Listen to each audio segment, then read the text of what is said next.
Salut à tous, aujourd'hui on va parler de GDAX, Coinbase et NiceHash pour éviter de payer les frais du réseau Bitcoin. C'est parti!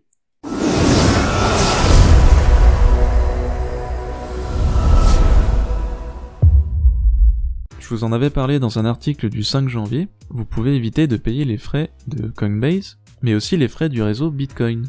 Si vous ne le savez pas, sur Coinbase vous pouvez avoir un bonus en Bitcoin qui correspond à 10% de ce que vous achetez, à hauteur d'environ 8€, 8,50€ pour 85€ achetés. Vous pouvez prendre le bonus et ensuite si vous voulez acheter plus de Bitcoin, il faut passer par GDAX. Sur GDAX, c'est une plateforme de trading qui est reliée à Coinbase, et vous payerez que 0,25% de frais, comme sur la majorité des plateformes de trading.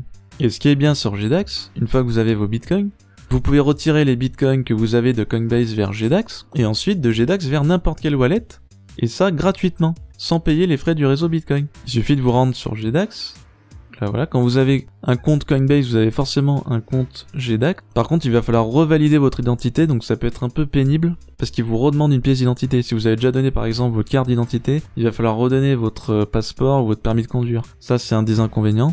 Par contre, si vous arrivez à revalider votre identité, vous pouvez récupérer les bitcoins qui sont sur Coinbase sur GDAX. Donc, dans GDAX, il faut aller dans Deposit. Quand vous allez dans Deposit, vous voyez, il y a Coinbase Account. Donc, vous avez votre montant de bitcoin sur Coinbase. Et vous pouvez faire tout simplement Deposit Fund. Vous voyez que c'est gratuit et instantané. J'ai déjà fait 2-3 fois, effectivement, ça marche très bien et c'est très rapide. Une fois que vous avez déposé vos fonds sur GDAX, si vous voulez les retirer, vous allez dans Withdraw.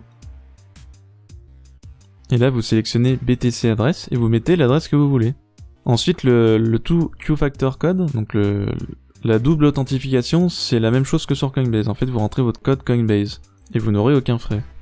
Ensuite, pour ceux qui font du mining avec NiceHash, il faut vous connecter à votre compte. Et là, vous allez dans Wallet. Dans Wallet, vous faites Withdraw. Et vous voyez que vous avez deux options, soit vers un de vos wallets Bitcoin, soit vers Coinbase. Après ils mettent bien que pour l'instant c'est encore expérimental, mais j'ai déjà fait 2-3 fois avec des petits montants, pour l'instant c'est passé. Donc vous pouvez récolter vos Bitcoins de mining sur Coinbase, ensuite les transférer sur GDAX, pour ensuite de GDAX les transférer vers n'importe quelle wallet Bitcoin sans payer les frais du réseau. C'est plutôt bon à savoir, même si les frais du réseau ont tendance à baisser en ce moment, ça a toujours un coût, donc c'est quand même pratique. Pour info, j'ai fait un tuto sur Coinbase et aussi un tuto sur NiceHash Miner. Donc voilà, c'était une petite vidéo, mais j'espère qu'elle vous aura été utile. Comme d'habitude, n'hésitez pas à laisser un like si vous avez aimé, ça aide pour le référencement, de vous abonner si ce n'est pas encore fait, de me rejoindre sur la page Facebook et sur mon Twitter. Merci encore, et moi je vous dis à la prochaine.